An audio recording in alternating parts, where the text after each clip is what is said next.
army which has got a country, right? That is when we will be able to solve the problem. Where is this problem? Yes. The problem... Yes, Wing Commander, apologies to interrupt. I do want to come back to, of course, this live statement that we've just had during a press briefing from the MEA, the Minister of External Affairs. Let's just bring you some more information from what has been said. Of course, Pakistan's Air Force and Army facing heavy losses. Pakistan has reportedly used its civilian planes like a shield, putting civilian airlines under threat. This from the MEA. Civilian airlines were flying over Karachi and Lahore, and flight radar shows civilian airlines operating in Pakistan airspace. India showed great restraint to save civilian lives. Joining us is Lieutenant General P.J.S. Panu, a former Deputy Chief of the IDS and a senior defence expert. Lieutenant General, thank you ever so much for being here with us. Of course, I want a reaction to these comments of civilian airlines, flight tracker information showing that they were flying over Lahore and other regions. Of course, India showing restraint in this moment. This restraint that's been shown, of course, is a consistent theme throughout these rising tensions. Specific targets of terrorist infrastructure, no civilian targets, and restraint in the face of an attack. What's your response to those comments? Joshua, Pakistan is not an ordinary nation. Pakistan's army is also not an ordinary army. They are actually staff or the secretaries to the terrorists. Pakistan is actually a global hub of terrorism. It has been proved not once but many times. I think United States also suffered at the hands of Pakistan's misinformation, and I think US has been fooled time and again, where Pakistan army has fooled them into taking certain actions which went against the United States. And ultimately what happened? Ultimately they hit Osama bin Laden, the #1 terrorist in Pakistan military cantonment. Today also you see that if the Indian forces have from a standoff range in a precision strike, they have hit at the terrorist hubs. It is the Pakistan army which is carrying the coffins. They're actually flunks to the terrorists. How do you expect an army which is serving only the interest of the terrorists and then threatening the nuclear umbrella to say that we are going to fight with terrorists and threaten you with a nuclear arsenal? I think it is time that this global terrorist needs to be defanged. And I think the world community must decide to do two things. One is not to take proportionate but disproportionate action against Pakistan. I think their entire terror network, the military network, and the nuclear network needs to be completely decimated. For years together, people have been worried, nations have been worried not to allow Pakistan to fail. Just because they've got a nuclear bomb, and people have been scared that they will give nuclear arsenal to the terrorists, and that they have been playing on that. I think time has come to call the bluff.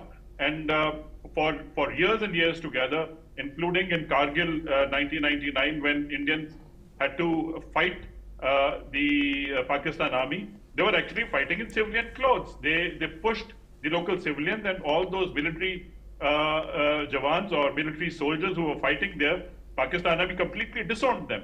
So as a result, if they have put the civilians or the civil aircraft in the harm's way, this is how a weak army designs itself, that they will sacrifice their entire nation only to save their own chief of army staff, who wants to actually become the president of Pakistan. And he wants the Pakistan army to completely rule with an iron hand by using every individual of Pakistani. Ordinary Pakistani is the most troubled person. So therefore they are trained in madrasa, there are no jobs, they are highly radicalized. All of them are taught that we have to avenge the defeat of 1971 war. That is a textbook. So as a result, the radicalized nation has gone and created, even if you look at Hamas, on 7th of October, when the Hamas attacked Israel, it was known that some of the Hamas terrorists were trained in Pakistan. So Pakistan actually is not only a breeding ground, but also a training ground of the global terrorism. And they are putting the entire world in the harm's way, including their own civilians. And they will not even have time to bury their own soldiers. And they're carrying the coffins of the terrorists on their heads and trying to give them all the ceremonial burial. I think Pakistan needs to be given a burial which is not even ceremonial. I think this is what the state is today. Lieutenant General, I want to come back to some comments made in that press briefing from the Ministry of External Affairs, saying that Pakistan have attacked places of worship.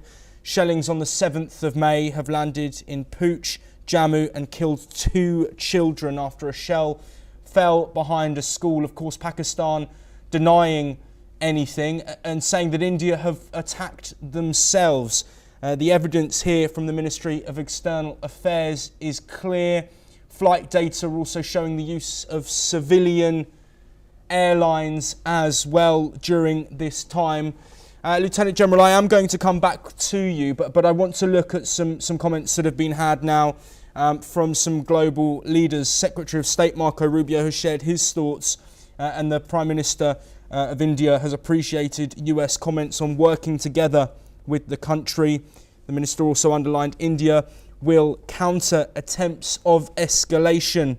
India has also held a conversation with David Lammy, Foreign Minister of the United Kingdom, while a short while ago a conversation has been had with Norway with the External Affairs Minister of India. Of course, global support for India in the face of this terrorist attack in Pelgam, conversations with foreign ministers amid these escalations from Pakistan in tensions. Lieutenant General, what really is needed now from the global community in the face of these provocations from across the border?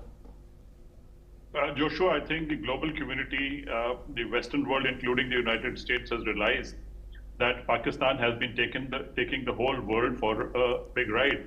And I do not know the NATO giving them most favored nation, bailing them out in the financial discrepancies, not returning the loans of the IMF. I think Pakistan has been a defaulter on many accounts. And I think the Western world has realized that the lives of Pakistan have gone to an end, that at the end of it, because of the geostrategic importance, it was sitting in the AFPAC area.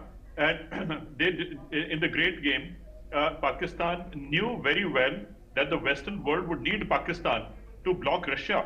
Pakistan was actually used as a firm base to attack Afghanistan. But at the end of it, today, Afghanistan is an enemy of Pakistan. They don't even recognize the Durand line.